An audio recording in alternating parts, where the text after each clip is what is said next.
We launched the first leads list, I think after a few months, and it started at $79 a month. And then there's some people that have actually stayed on that list, and we charge $179 now for it per month. But almost every single post that you have, you can tell that somebody has saved it or sent it somewhere, or you just give out a lot of value each and every single one of your posts. I guess it was February, went to the Miami Sellers Conference. I actually met you there, Logan, and it was cool just to go there and Cheers. Cheers. Welcome back to another installation of the Doughboys podcast. I'm flipping it with Cisco, and today I'm joined by two lovely, studly co-hosts. We have Alpha Logan, and we have Golden Locks McGill, and we're joined today by a special guest, Dave, who runs OA Deals. He's on OA Deals on Instagram and runs the OA Deal leads list. I think that's everything. Am I missing something, Dave? TikTok, that's pretty Twitter? much it. Nice. I'm on YouTube as well, but haven't posted much there. Nice. Well, thank you so much for joining us today, man. We really appreciate your time. Yeah, no problem. Happy to be here. So yeah, I mean, if you could just kind of give us a rundown of your story, how you kind of got started on Amazon. I know your story is a little unique in the sense that you graduated college and you went off to the Disney University and kind of started there and didn't like it. But yeah, if you could tell us more and let us know how you kind of started with Amazon and how you learned about it and stuff like that. Yeah, so I was fresh out of college and I ended up doing the Disney College program, which is like a 6-month internship where you work at Disney World. So didn't really know what I wanted to do. And basically that just kind of showed me what I don't want to do. Basically, I was just working quick service food and beverage, which is basically fast food. And it was just kind of a grind. You don't really use your brain that much and you're just kind of doing the same thing over and over. So I wanted to do something on the side to challenge myself. So I just kind of Googled ways to make money online. Came across Amazon. My original plan was to start in private label, but I quickly learned that you need some capital to get started with that. And then I was trying to get more capital. So I came across people doing retail arbitrage. There weren't that many people doing it back then, but found some YouTube videos and watched those and was like, oh, I can actually get some money to get started by just flipping some stuff. And when I had a little bit of success with it in the first couple of months, probably the first couple times I went to a store, didn't find much, but then I had some success with the outlet stores, and particularly at the North Face. I bought $500 worth of backpacks, which was a lot of money for me at the time to put that much into inventory. But then as soon as they checked in, I sold through all the backpacks in less than a week. And I had over $1,000 in sales. And I was like, wow, this can really work. I did that for a few months, just part-time. And then when my internship ended, I was actually making a little bit more with selling on Amazon. So I was like, now is the time to try to do this full time. So started full time beginning of 2017 and have been doing it ever since. And now we're doing about 2.5 million in sales per year the last couple of years. So I've come a long way since then. Yeah. Oh yeah, for sure. It's funny. You mentioned something there that you didn't really like working in the fast food, beverage and drinks section of Disney. And it's kind of interesting because Logan actually also worked in fast food, but he actually really enjoyed it. I don't know, Logan, if you want to talk more about it. Yeah, I worked at McDonald's. It was really my first job right before I turned 16 is when I started. Worked there for a few years, 4 or 5 years probably in total, probably 4. And yeah, I really loved it. A lot of fun. That's great. I don't know how McDonald's compares to Disney, but it seems like they're pretty busy back there most of the time whenever I go. Yeah, I feel like Disney's definitely a different animal. I actually know a few people who've worked there. I don't know if they necessarily worked in the fast food part, but they also had a similar experience. They hated it, which is really interesting, I think, for someone who Cisco, who really likes to go there. But I'm actually also working in fast food right now, and I love it. Yeah. But it's not Disney, so maybe that's the common denominator. That is the Yeah, coming maybe out that's here. what it is. People It's like certainly going to not for Disney. everyone. Yeah. Yeah, most of the Yeah. people that really loved working there were people that were just Disney fanatics. And they really like if you work there, they give you passes to go and you can get your family in for free and stuff. So people that there are some people that are obsessed with Disney, and those are the people that like really love working there. So They feel like they're part of the Cisco, you magic. got to go get a job there. Yeah, Yeah, it Cisco, you sounds gotta like get a it. job at Disney, man. Yeah.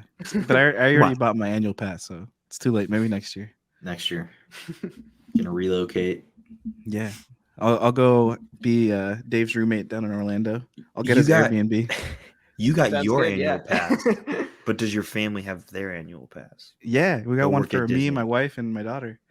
We don't get any residential discounts, sad face. But that's all right. Yeah, I used to have one, and we had like a Florida discount. I don't know. I guess they don't do that anymore. They Hmm. do it. So there's 4 tiers. So they do it for the first, second, and third tier, but the top tier they don't. The top tier, Yeah. everyone pays the same. Cisco, you need to drop a course about Literally, Disney. I was about to say this guy knows so much. Crazy. Disney's just one of those things. It's a magical place. All right. So back to Amazon. Enough Disney talk. Dave, can you kind of give us an overview of what your operation looks like today? So I have a bigger virtual assistant team than I have here in the US. So basically, we have our own warehouse, which is just me, one part-time employee and one full-time. So they handle like most of the shipments. And then we also use a prep center for some of our online arbitrage to take advantage of tax-free. So we ship to New Hampshire, which is a sales tax-free state. But then most of our team is in the Philippines and they do sourcing for us. So we currently have 13 VAs, and a lot of that goes towards our leads list as well. So we have an online arbitrage leads list. So they source for that as well as for our own purchasing. Nice. So like you have a prep center and then you have your own warehouse. So do you send most of like the small and light stuff and like things that might be like bundles and stuff like that to your warehouse and then send everything Yeah. else to like the prep center? Is that how that works?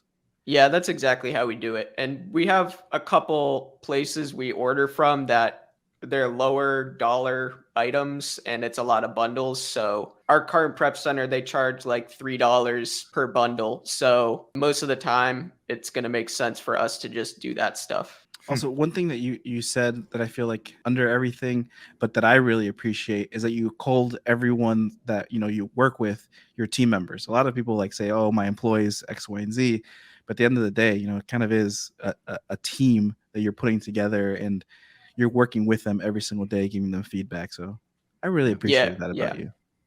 Yeah, exactly. It's kind of like you work for them as much as they work for you. So exactly.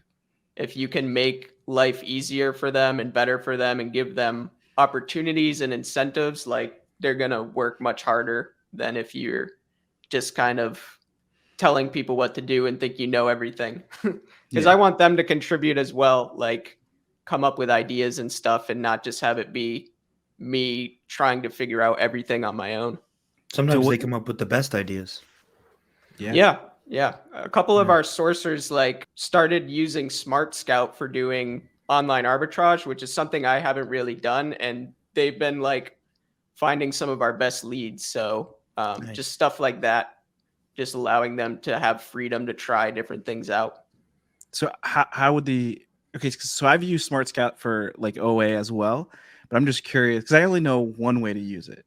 Like how do your VAs use it for sourcing? Because I'll explain how I do, and you let me know if it's the same way.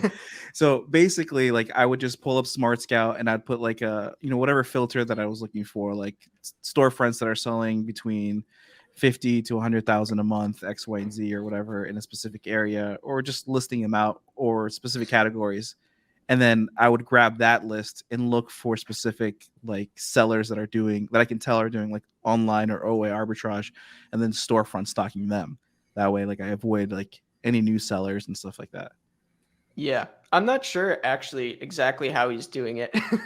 Like, I think he's using the product section where you can just filter like a specific sales rank and stuff. But that's honestly pretty similar to Keep a Product Finder. Yeah. But I'm not entirely sure. I'd have to ask him, but I know he's using it. So there's Nice. probably a lot of different ways to use Oh it. yeah. And so, how did everything kind of start off for you? Like you mentioned that you have a team of VAs, you have your warehouse, you have prep centers. Which one came first, the Yeah. chicken or the egg?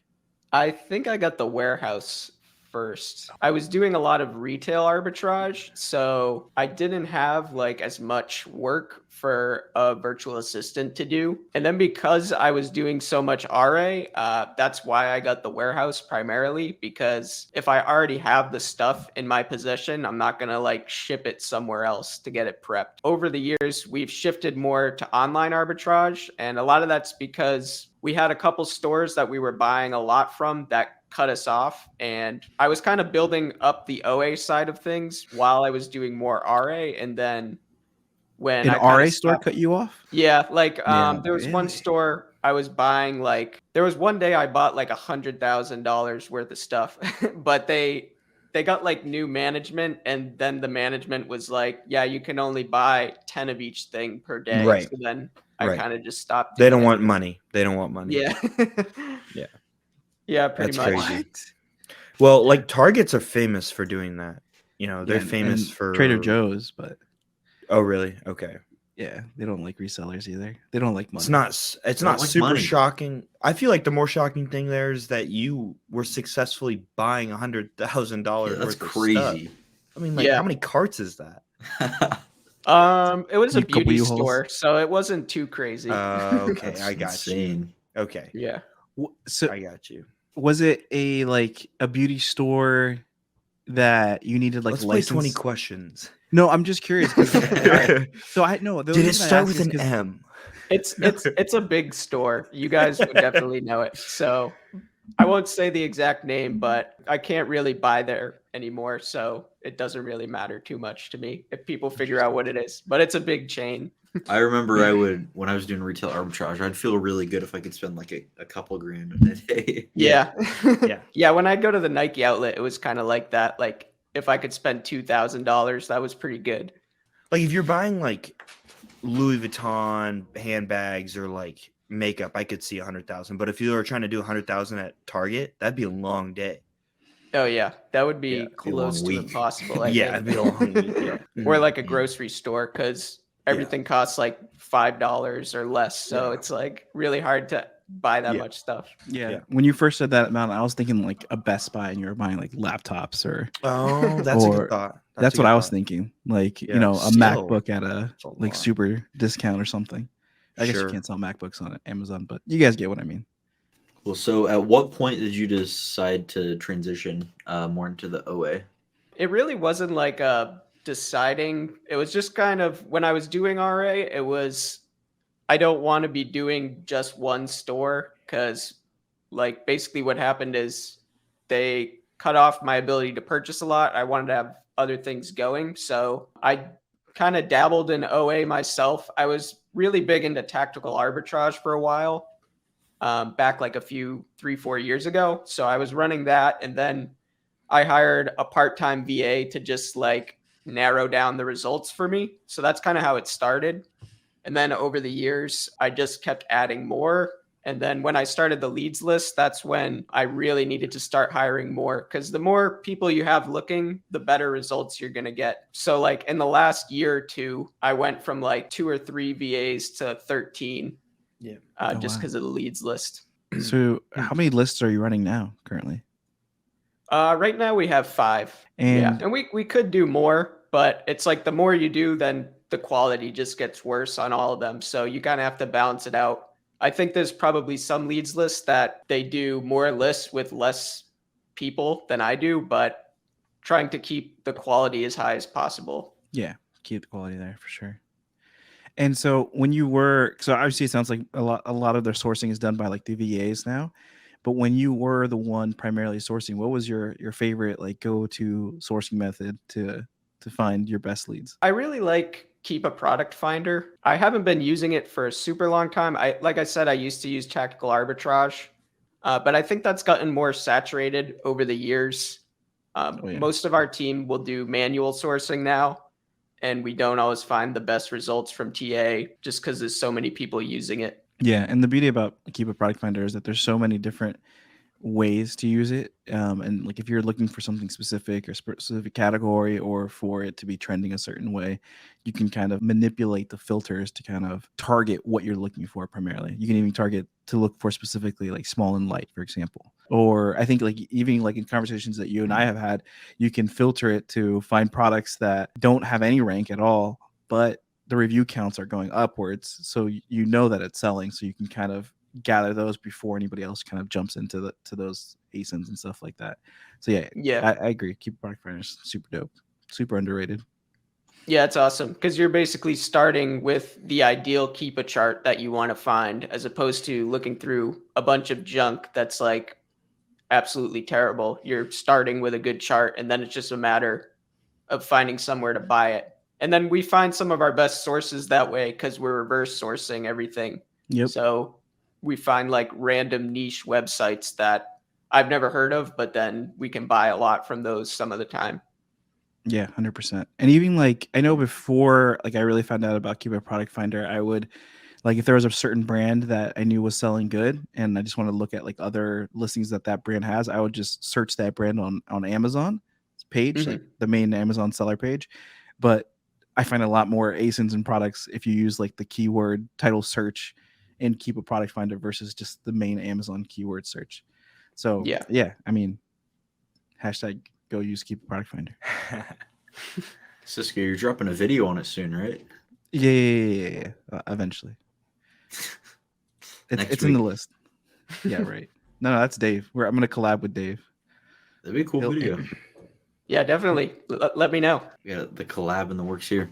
Cool. So, Dave, I'm curious to hear, kind of about the content side of things. What is your motivation behind OA Deals as like the Instagram account and social media? I just kind of started it as a way to promote the leads list, but I really just try to provide as much value as possible. And a lot of people like ask me now for coaching and if I have a course. So maybe that's something I'll do in the future. But really, I just look at it now as a way to build other income streams off of the Amazon industry.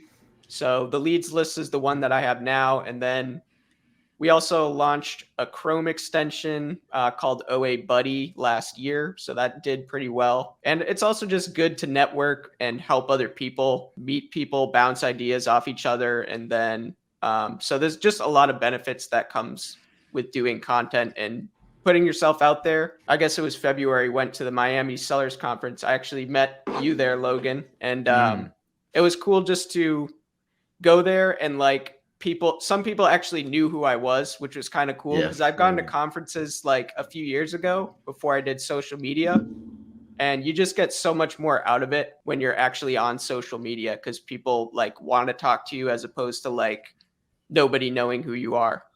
Yeah, I mean, what I'll say about like the social media that you post, like there's other people that post, once or twice a day on social media.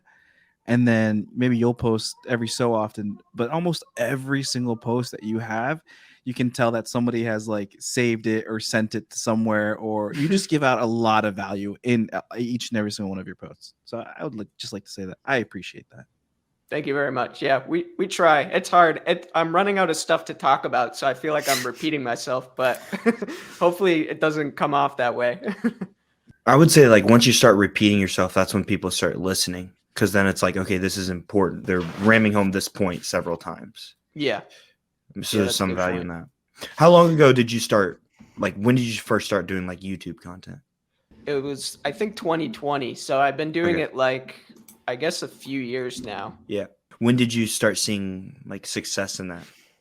It was like pretty quick. Kind of how I started my Instagram page was I would post like free leads. And then some people don't really like when you do that because you're basically like just blowing up the lead by posting it for free. So that was kind of how I started. And I did a bunch of free leads lists at first. And I did like $1 lead list or $5 lead lists.